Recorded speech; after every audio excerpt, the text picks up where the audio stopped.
Asaduddin Owaisi ji. Thank you, Madam. Madam, a direct connection can be drawn between the policies of the government and the continuing educational backwardness of Muslims. In both higher education and schooling, Muslims want to get formal education, but because of government apathy and negligence, Muslims drop out of the education system is sooner than children of any other community. The government UDIC data, Madam, covers school education, says that Muslim student representation gradually declines from class 6 onwards and reaching its lowest in class 11 and 12.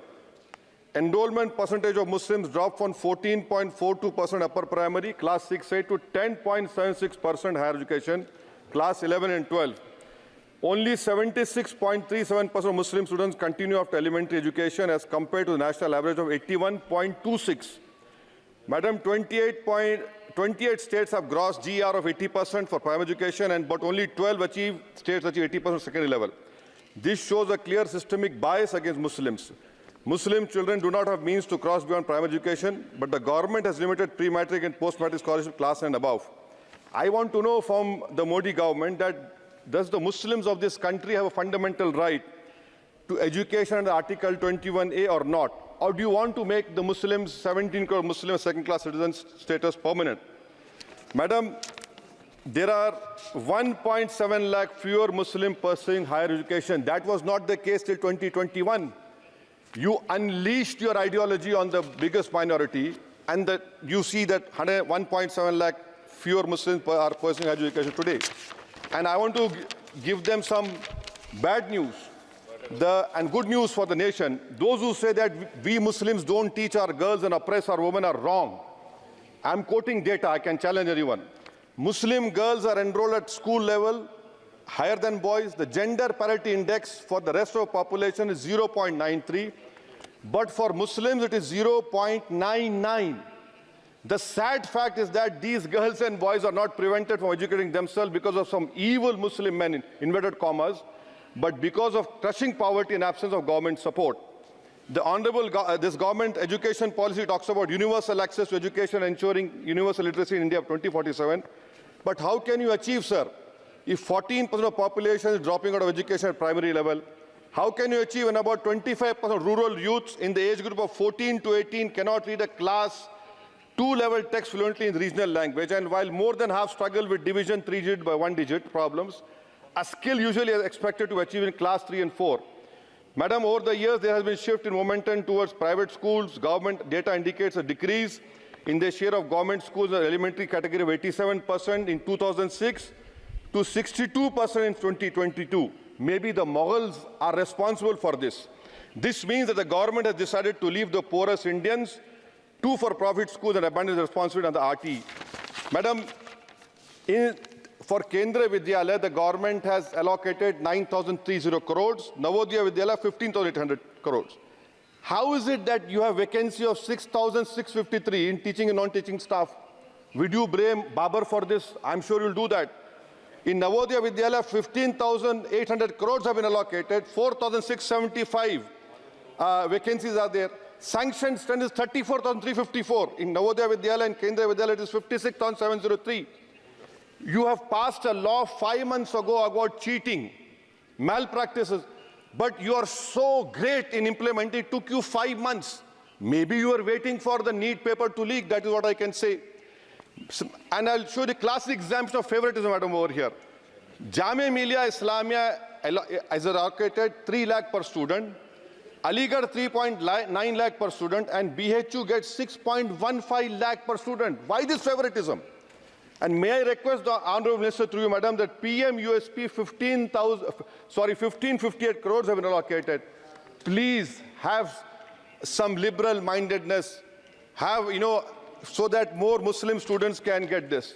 Your HIFA scheme, madam, HIFA scheme, 39,720 crores have been sanctioned for 103 institutions. 22 are IITs, 12 are AIMs. These people can pay back money. How can Jamia Millia and AMU pay back money? I don't know who has told you this. And more important, madam, 29% of graduates and above in India are unemployed. And half of them do low-skilled jobs. This is for you to understand. And may I come to Jamia Millia, madam. Jamia Millia You have no permanent vice chancellor. Why is it that a registrar is not even qualified to hold that post? Why is it that a standing council is running the Jamia Millia? And please inquire that why 438 crores have been given HIFA, whether competent construction companies have been given or someone has been given on the basis of favoritism. How is it, sir, that the present status of 100 years old Jamia Teachers Association, their office has been sealed, their body has been dissolved, there is no funds to run the university, to pay outsourcing staff, to build for building maintenance, no research grant? I demand that registrar and the standing council to be immediately removed. Now, coming to Aligarh Muslim University, there are 1,400 2 minutes. AMU daily wage workers are 1,400, temporary 1,559. Why don't you regularize them? And why are you not giving separate funds, Honorable Minister Garu, to the AMU branch at Murshidabad, in Mallapuram, and in Kishanganj? You want it to be closed? Madam, as of July 2023, the share of ST OBC in senior professors is even lower. I'm giving you figures, madam. In central universities, there are 66.29 general teaching staff. SC, ST, OBC only 30%. NIT 67%. 33% ST, OBC. In IIT, 84.5 general category. SC, ST, OBC 14%. IIM 86.83%. And in general 11%. Who's responsible, sir? You are running the government 10 years. You are running the 10 years. And lastly, madam. Manani, sir, this complete. Lastly, NCRT has been given 500 crores. May I dare to say that this government has been distracted with fudging textbooks, teaching propaganda to children. You want me to sit down? You want to say on record? आप बोलेंगे? जवाब नहीं दे पाओगे, बैठो खामोश तुम. NCRT has removed the reference to Babri Masjid 2002 rights. Why should people not learn from the mistakes of past? Should our children not learn of Gujarat program, massacre of minority Muslims? Those who ignore history mistakes are bound to repeat them. It has made up history argued Indians don't have migrant DNA. Madam, 1 minute, khatam karo. The truth is DNA shows that there are 4 ways of migration in India. Africa, Iran, Southeast Asia, and Astral pasture of the Aryans.